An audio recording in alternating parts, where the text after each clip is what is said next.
Welcome back to the Q&A portion of the show. We just finished talking about this ring light right over there, which is ringy and lit up, and it even comes with a CTO frisbee. If you need such a thing. Howdy. So if you got a question, drop it into the live chat. Now is the time to do that sort of thing. Let's just see what is going on over here in the live chat today. Not a whole heck of a lot. A lot of people saying hello from all over the world. Let's bring that up. Remember, if you have a question for me, please do put @PhotoJoseph in front of it. That helps me know that you have a question for me. And this is just everybody saying hello and telling me where they're calling in from today, which is always fun. Let's see here. Any actual questions going on in here? Put a ring on it, Tony says. See, look, Tony, you caught my awful joke. It was bad, I know. If you don't know what he's talking about, it's in the beginning. Anyway, yeah, it was bad. Okay, oh, no actual questions in there. Interesting. Well, I guess this is the thing with the late afternoon shows. We've definitely been a little bit quieter on the Q&As. Oh, look, there's one. Oh, wait. Rob says, notice any flickering? No, I did not. And in fact, let's just prove that again. I'll leave this on for a little bit. I'll come over here and run part of the show from here. We got the right light on. Yeah, we do. Right camera on. So, no, I have not seen any flickering happening. Not that I saw in, testing this, setting it up for this. I haven't done any huge recordings broadcast from it. I thought about doing the entire show from it like this, but then I wouldn't be able to actually show it to you. But this portion of it is. So you can tell me, are you seeing any flickering? I know I'm not. Here, let's do this actually. Well, it might mess the exposure up, but let's just see what happens. I'm going to turn off the other house lights.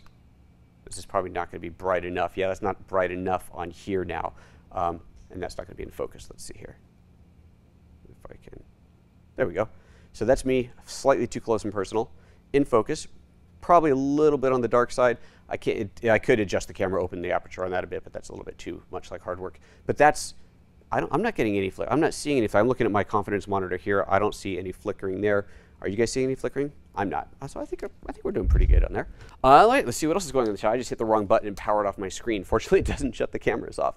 So I'm waiting for that to come back up so I can see what else you guys had to say after the question about the flickering. Come on, there it is. All right, Nathan Alboliva says, how long have you been a working photographer? Oh boy, that's a good question. That's a long time. Well, I started with photography when I was, like I like to say, knee-high to a bug. I was really, really little. Had my first paid job, dad's friend paid me $50 for a print when I was like 11 years old, I think, 12 years old, something like that. Studied it in college and went into tech, as you do. I didn't start as a full-time professional photographer until 2009. Before that, I was doing stuff on the side. I was doing stuff at Apple. I worked at Apple for 8 years, 8 years, I think. I did a lot of photography for them. So I certainly was acting as a professional photographer for them, but I wasn't freelance. I wasn't on my own. I did some projects on the side as well, outside of Apple. And then in 2009, I started doing this. But yeah, kind of basically forever. That's kind of the right answer. Pretty much forever. Working or sometimes not working. Rob Fisher, maybe I missed it. Is it battery powered? No, it is not battery powered. It is wall powered only. Burnstick, I never liked what ring lights do to people's eyes. That ring is distracting to you. That's interesting you say that. I think that a lot of people really like the catch light created by the ring. I'm not going to disagree with you, though. It is not my favorite. You see it very common in makeup videos, and I only know that because my wife watches them. But you see it very common in makeup videos, which is great for a makeup video, right? Because you get that really even lighting around the face. If you've got a camera right in the middle and you're doing makeup to the camera and you've got that really nice even light, it's fantastic for that. But it does create a strange circular catch light. It's really fun when you put on sunglasses. I mean, I think this is kind of a cool look. You're doing this kind of a thing. You're like, yeah, there you go. Now you're a little alien looking. So that works. No, maybe not so much. Yeah, that's the ring light. The catch light as a ring can be a little bit odd. If you can catch light as a semi-ring, remember when I did the demo on the, sitting right down there, what's that called? The big half circular, Ryan, help me out here. What's the reflector? Eyelighter, that's the one, called the Eyelighter. Glad somebody's paying attention around here. From Westcott, that thing is awesome, right? That has that nice circular, half circle catch light. That's pretty cool. But hey, different things. Different things for different folks. There's a phrase somewhere in there. Tony Smith says, I've been looking for a wide-angle lens. Oh, cool. Totally different comment. For my Micro Four Thirds for real estate photography. What focal length minimum should I be looking at? Do I need to go as low as 12? Or is 9 okay? Or 16 okay? Okay, 16 is definitely not okay. I used the 7 to 14 for a long time, I would still be using that, except now I have the 8 to 18 and it's a better quality lens. So I use the 8 to 18 and I am often zoomed all the way out to 8 millimeters. So there's definitely no way that 16 is wide enough. 12 really isn't either. 9 would be okay. I would suggest, if you can afford it, the 8 to 18. If that's out of your price range and is doing real estate photography, that's probably out of the price range because it's an expensive lens for not very high profit work. Then look at the 7 to 14 and even consider picking up a used 7 to 14. There should be quite a few of them on the market. That lens is great. No complaints about it. There's nothing wrong with it. I got the 8 to 18 and it's a little bit better, so that's what I use now. And the 7 to 14 is pretty much sitting there collecting dust. That tiny bit of width difference between the 7 and the 8 hasn't affected me at all.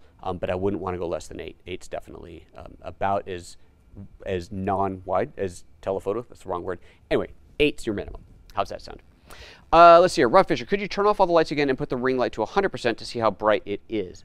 It was at 100, I think, wasn't it? Let's try it again. Switch this back over. Lights off, lights off, lights off. Let's make sure this is at full brightness. Oh, maybe it wasn't at full brightness before. Oh, I guess it wasn't because I was messing around with the iPhone. Okay, so this is lights off. The ring light's at full brightness. The camera, let me see, what is this set to? It is set at f4.5. It's a +6 dB. Remember, this is a broadcast camera, so there's no ISO rating. But yeah, so there you go. Still no flicker. No, I'm not seeing any flicker.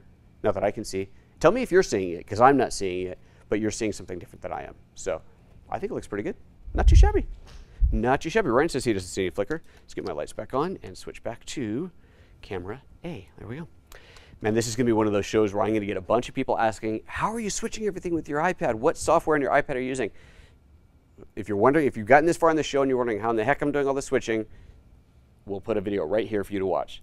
It ain't just the iPad. Sorry, that's just a glorified remote control. Let's see here. Jake Uptill, it might work well for your top-down shot. Ooh, interesting. The ring light pointing straight down. I think it'd be too broad. No, it'd be too broad. It would be all over my head and face because it's not focused. I'd really have to put some scrim in there to really knock that down, or flag in there rather to knock that back. Yeah, I don't think I would use it for that. If it was here, like say I was doing, actually that would be a really cool use of it, wouldn't it? If I was doing like handheld videos, if I'm doing camera down and I'm doing stuff here, that would be a really nice light. So I'd basically have the light sitting like this and my hands down here and the camera down. Ooh, that would be cool, actually. That could be a really, although at that distance, just your arms getting a little bit closer is going to be overexposed from what's on the table. You'd have to really be on the table. I don't know, maybe not. Maybe tilted the light. I don't know. It's worth experimenting with. You know, for 80 bucks, if you're looking for a really cool lighting setup for that kind of thing, it might be worth experimenting with. Interesting. Interesting. Everyone's saying no flicker or roll. That's great. That is excellent. We shouldn't see any roll, definitely, but no flicker is good to hear. No green spike. Well, who knows until you get it on scopes, but yeah, you know, not too shabby. Not too shabby. Okay, anything else in here? Let's see here. Any other questions or comments? Any other questions or comments? Not seeing anything. Have nothing else that I missed in here. All right, well, I guess then we're going to wrap that up. Thank you very much for tuning in, folks. I hope the afternoon show is good to some of you. Again, if you're watching from the other side of the world, oh, Burns is saying you've seen similar effect to rolling shutter with some crappy lights. Well, go figure. Cool. Oof.